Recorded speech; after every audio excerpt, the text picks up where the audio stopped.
ಗುರುವೇ ತಂದೆ ಗುರುವೇ ದೈವ ದಾದಾರ ಗುರುವೇ ದೈವ ದಾದಾರ ಗುರುವೇ ತಾಯಿ ಗುರುವೇ ತಂದೆ ಗುರುವೇ ದೈವ ದಾದಾರ ಗುರುವೇ ಬಂದು ದಯಾ ಸಿಂಧು ಗುರುವೇ ಬಂದು ದಯಾ ಸಿಂಧು ಗುರುವೇ ಸಕಲ ಆಧಾರ ಗುರುವೇ ಸಕಲ ಆಧಾರ.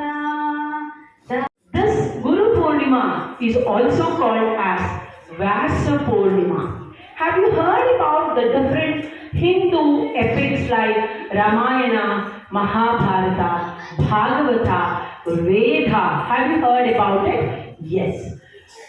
ವ್ಯಾಸ ಮಹರ್ಷಿಗಳು ಈ ವೇದಗಳನ್ನ ಬರೆದು 4 ವಿಧಗಳನ್ನಾಗಿ ವಿಂಗಡಿಸಿದ್ ಕೂಡ ಅವರೇ. ಹಾಗೆ ಮಹಾಭಾರತನ ಕೂಡ ಬರೆದ್ರು. ಇದು ಎಲ್ಲದಕ್ಕಿಂತ ಹೆಚ್ಚಾಗಿ ಇವತ್ತು ವೇದವ್ಯಾಸರ ಹುಟ್ಟಿದ ದಿನ, ಅವರ ಜನ್ಮ ದಿನಾಚರಣೆ. ವೇದವ್ಯಾಸರ ಹುಟ್ಟಿದ ದಿನ, ಅದಕ್ಕಾಗಿ ದಿನ ವ್ಯಾಸ ಪೂರ್ಣಿಮಾ ಅಂತ ಕರಿತೀವಿ, ಇಲ್ಲಾಂದ್ರೆ ಗುರು ಪೂರ್ಣಿಮಾ ಅಂತಲೂ ಕರಿತೀವಿ. ಗುರು ಪೂರ್ಣಿಮಾ ಯಾಕೆ ಗುರು ಪೂರ್ಣಿಮಾ ಅಂತ ಕರಿಬೇಕು ನಾವೆಲ್ಲ? ಗುರು 2 ಅಕ್ಷರ ಇದೆ, ಒಂದು ಗು ಒಂದು ರು. ಹೌದಾ? ನೀವೊಂದು ಸ್ತೋತ್ರನ ಬೆಳಗ್ಗೆ ಹೇಳ್ತೀರಾ. ಏನದು? ಬೆಳಗ್ಗೆ ಒಂದು ಸ್ತೋತ್ರ ಹೇಳ್ತೀರಾ. ಇಲ್ಲಿ ಹೇಳಬೇಕಾದ್ರೆ ಅಸೆಂಬ್ಲಿನಲ್ಲಿ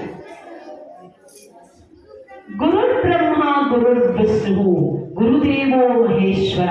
ಹೌದಾ? ಅಷ್ಟೇನಾ? ಇಲ್ಲ.